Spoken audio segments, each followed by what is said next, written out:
Hello everyone! In this week's video, I'm testing out Arteza art supplies and possibly ruining paint. So Arteza has been super awesome and sent me some more art supplies to try out. Here we have the 24 pack of tube watercolor paints. According to Arteza, these are blendable and easy to layer, quick drying, and AP certified non-toxic. So that's really nice. I have a lot of little siblings, so I don't like toxic things. Next is the 24 set of gouache paint. If you don't know what gouache is, it is kind of a mixture of acrylic and watercolor paint. It works a lot like watercolor because you can dilute it with paint, but it's opaque, so you can also use it kind of like acrylic paint and create layers. I have tried Arteza's gouache in a previous video, but today I'm going to be experimenting with this paint, and I'll talk about that in a little bit. The paper I'm going to be using is this DIY Frame Expert Watercolor Pad. It's made of 100% cotton and is 11 inches by 14 inches. This paper is cool because you can fold it into a frame. I've tried the acrylic version of this paper in a previous video, so I'm excited to see how the watercolor paper works. Lastly, to hold all of my paints is the 48 set of empty half pans in a tin box. I really like using gouache and watercolor, but I personally find it easier to work with paints in a tin, so today I'm going to try drying the paints and seeing how they work when they dry. I know watercolors still work well even if they are dry, but I'm not sure about gouache, so let's see how this goes. The tin holds 48 half pans, so half of this tin is going to be filled with watercolor and the other half will be filled with gouache. I'm starting with the watercolor paints. I filled the half pans about halfway full. I didn't feel like I needed to fully fill them because a little watercolor often goes a long way. But I should have filled them up a little bit more, and I'll talk about why in a little bit. The colors you get in this set are titanium white, lemon yellow, yellow pale, gamboge. I don't know how to say that one. Yellow ochre, orange yellow, vermilion red, scarlet red, crimson red, rose, lilac, violet, ultramarine blue, cobalt blue, phthalo blue, Persian blue, cerulean blue, light green, sap green, deep green, burnt sienna, burnt umber, raw umber, and noir, which is French for black. So next I'm going to fill the half pans with the gouache. I read online that adding glycerin to gouache can help it not crack as much when it dries, and it also helps it reactivate more easily. So I got some glycerin from Hobby Lobby. It's for adding to royal icing to make it not dry out so fast. So hopefully it'll work for this. I add a few drops to the paint and then mix it in. Can I just say this was really fun and relaxing? Like if I could make a hobby out of mixing paint with glycerin, I totally would because it was a lot of fun. The colors you get with the gouache are titanium white, lemon yellow, mid yellow, yellow ochre, light apricot, scarlet red, vermilion red, burnt sienna, crimson red, rose, peach red, Persian blue, ultramarine blue, lilac, sky blue, cerulean blue, viridian green, deep green, sap green, pale green, burnt umber, noir, gray, and another white. Also, my laptop is being really noisy. I apologize for that. I'm not totally sure why they give you two whites, but I don't mind having two whites because I often go through white really fast. Oh, also, I didn't put both whites in the set. I only put one of the whites, and then I custom mixed this kind of light purpley color. So now I'm going to let this paint sit and dry, and we'll see what happens. 1 week later. So here's what the paint looks like when it is dried. The watercolor shrunk a lot and really cracked. To be honest, I wasn't expecting this. I have a watercolor palette that is filled with Gold Mission watercolors, and they stay kind of sticky even when they are fully dry, and they kind of just keep their shape. But I guess Gold Mission watercolors are kind of different from normal watercolors, and I didn't know that until recently. But yeah, I should have filled the pans in with more paint because the paint got much smaller once it dried. For the gouache, it did crack quite a bit. However, it's not breaking off into small pieces like the watercolor, so maybe the glycerin did help. I'm not totally sure if the glycerin did anything. I should have had a little half pan with no glycerin, so that way we could compare, but I didn't do that. So I don't know if the glycerin helped or not. I'm gonna say it did because the gouache isn't cracking and breaking off as much as the watercolor. So yeah. So now that my paints are dry, let's try swatching them. I'm swatching my colors in my Arteza watercolor sketchbook. The watercolors worked as expected. They reactivated really nicely with the water, and the colors are really vibrant. One thing I noticed is that some of the colors feel a little different in texture, like they aren't as translucent and they feel a little bit more like gouache. Especially this color right here, I don't remember the name, but this one felt a little bit more gouache-like. I don't really have anything to say on it because I don't really know why it feels different and why it's doing that, but I thought it was interesting. Just for fun, I tried blending some colors at the bottom of the paper. I put some water on the paper and then add some paint to it. I noticed these paints didn't seem to spread a lot in the water. They kind of liked to stay in place. This can be kind of nice if you don't like your watercolors going all over the place.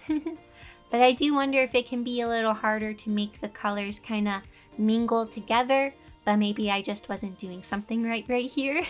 I'm not a super watercolor expert. Now it's time to see how the gouache works when dried. I was a little nervous for this. For the swatches, I was just wetting the brush and then rubbing the brush on the paint like with the watercolors.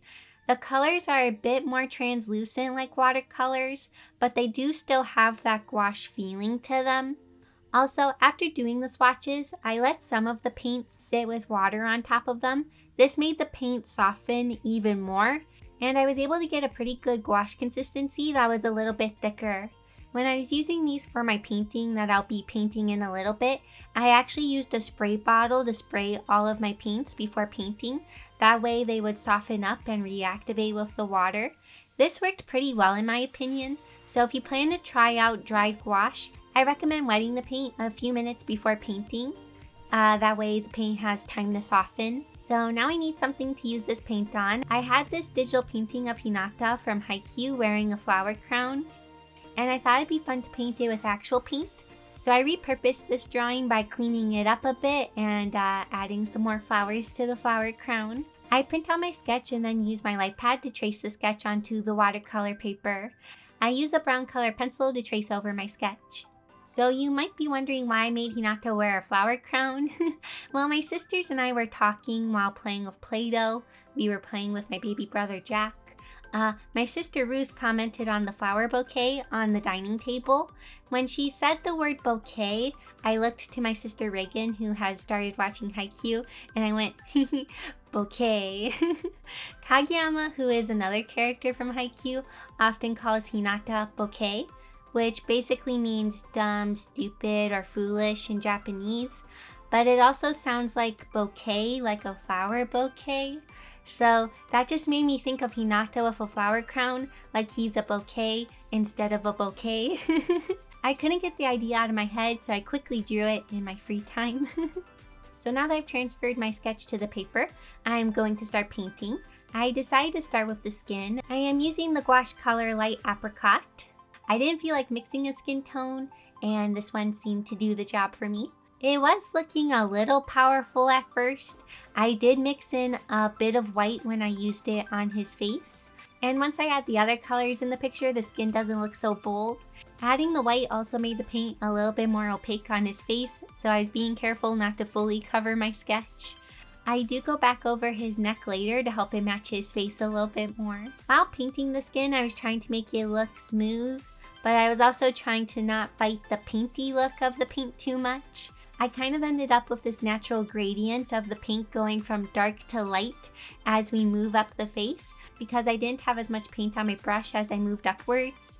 I didn't try to do this, but I'm happy with the result. Also, the paint does dry really fast. I was able to go in with some darker colors for the shading right away. For the shadows, I just used the Light Apricot straight from the pan, and I didn't mix it with anything else. Because it wasn't mixed with the white, it was a bit darker and was able to work as shadows. For the color that I add to his nose, I mixed in a little bit of red. I can't remember which one. It might have been rose. I mixed it in with the skin tone to make his nose a little bit more pink. For the mouth, I use vermilion red, I think, and I mix it with a darker color for the darker parts of the mouth. It's very bright right now. I think I tone it down a little bit later on. Also, I got a bit of red on his teeth, so now it looks like he got hurt. I fixed this later on with white gouache. Next, I'm moving on to the hair. For the hair, I'm using the watercolor paint orange yellow. This was like the perfect color for Hinata's hair. It's a really nice vibrant orange. So many of you have been asking for tips in the comments for when it comes to watercolors. So I guess I'll share some tips in this video. My first tip is you don't need to use a ton of water. For some reason, when I was starting out with watercolors, I would use a ton of water. I would put down a layer of water and then dip my brush in water and then dilute the paint with water. There was a lot of water. If you use a lot of water with the paint, it can be hard to control at times. Like when I was coloring Hinata's hair, I was using just enough water that the paint could spread easily, but not so much that it was super liquidy and hard to control. There are times where you want to use more water. We'll talk about that in a little bit. But if you want control and you don't want the watercolors going all over the place, it can help to not use a ton of water. Now I'm going to start working on the flower crown. I mixed up a green with the deep green and the sap green gouache. I wanted a more bluey green instead of a yellowy green. It's the kind of green I used in the digital painting, and I thought it looked really nice with his hair, so I tried to redo it in this traditional painting. And here's another tip for you. If you are right-handed, work from left to right, and if you are left-handed, work from right to left. I have a bad habit of starting on the right, but this makes it so that I might accidentally rest my hand in the wet paint when I move to the left. Like with this flower crown, I started on the right, and I noticed this, so I started working on the left instead to hopefully make things a bit easier. But now I often don't rest my hand on the paper while painting, or I try not to, mostly because I've had so many bad experiences of me resting my hand in the paint and then ruining the picture. So I try to not do that now. Ooh, so now it's time for the flowers. For the flowers, I used yellows, reds, and a light blue. I feel like I mostly used the watercolors for these, but I can't totally remember. I know I used gouache for the red flowers. Another tip I have is to be patient and let paint dry. Let's say I fill in this yellow flower with paint, and I don't wait for it to dry. If I try to fill in the middle spot with paint, it will probably try to mix in with the flower petals because they're still wet. Like if you want a shadow with a hard edge, you need to wait for the paint to dry. If the paint is still wet, your shadows will spread out and kind of blur, and sometimes they go to areas where you don't want them to be. So yeah, if you want colors to mingle and spread, work while the paint is wet, but if you don't want them to do that, wait for them to dry. Thankfully, these paints dry really fast. When Arteza says fast drying, they mean it. I hardly had to wait for the paint to dry, and if I did, I didn't have to wait very long. So now I'm kind of moving on to the finishing touches and tightening things up. I fill in his eyes with brown gouache paint. I can't remember which one I used. I also add some darker shadows to his hair. I decided to fill in the background with a light wash of blue, just to make it a little bit more interesting.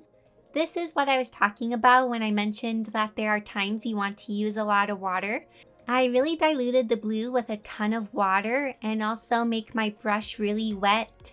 Because the paint is so watery, it's easy to get a nice smooth wash of blue all over the picture.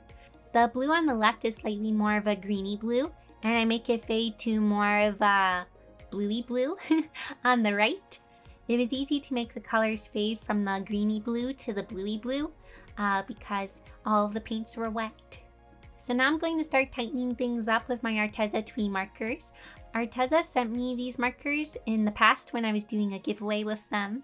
I really like these markers. I use them pretty often in my sketchbook because they have this super fine tip It's super small and great for details, so I grabbed a few different colors like brown, orange, and green to go over my color pencil lines and make them darker in some areas. This part was pretty fun. I feel like it really brought the picture together and helped it feel more finished. So, do I prefer gouache dried in a pan compared to fresh from a tube? I don't know. I do like the convenience of having them in a pan. I feel like with them like this, I'll use them more in my sketchbook because it's kind of a lot of work to get out the paint tubes and the palette and all that stuff.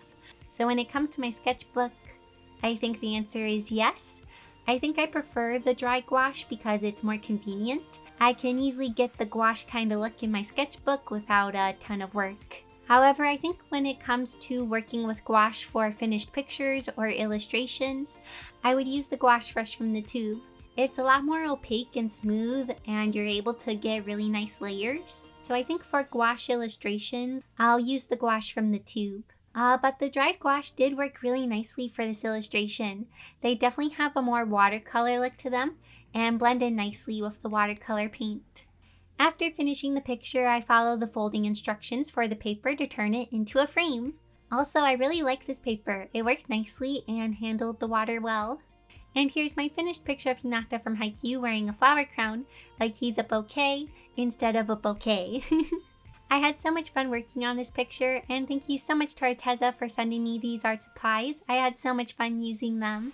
Also, thank you so much to this channel's patrons, including Harry, Bela, Kabuchi, Katie, Rogelio, Larry Don Gray, Hollow Studio, Bruce Bonds IV, Crash Oracle, Lou6562, Dozar89, Bonnie, and Miles to Go, Luziel, Patrick, Aaron, Robert, Artist Ever After, Tamalam, Rachel, and Eduardo. If you'd like to join these wonderful people and be a part of my Patreon community, there is a link in the description. Well, that is all for this video. Thank you all so much for watching, and I'll see you all next week in my next video. Bye!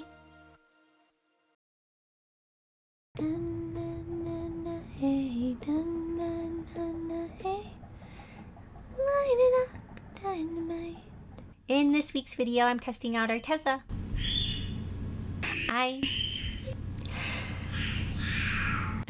Jack, come on. I really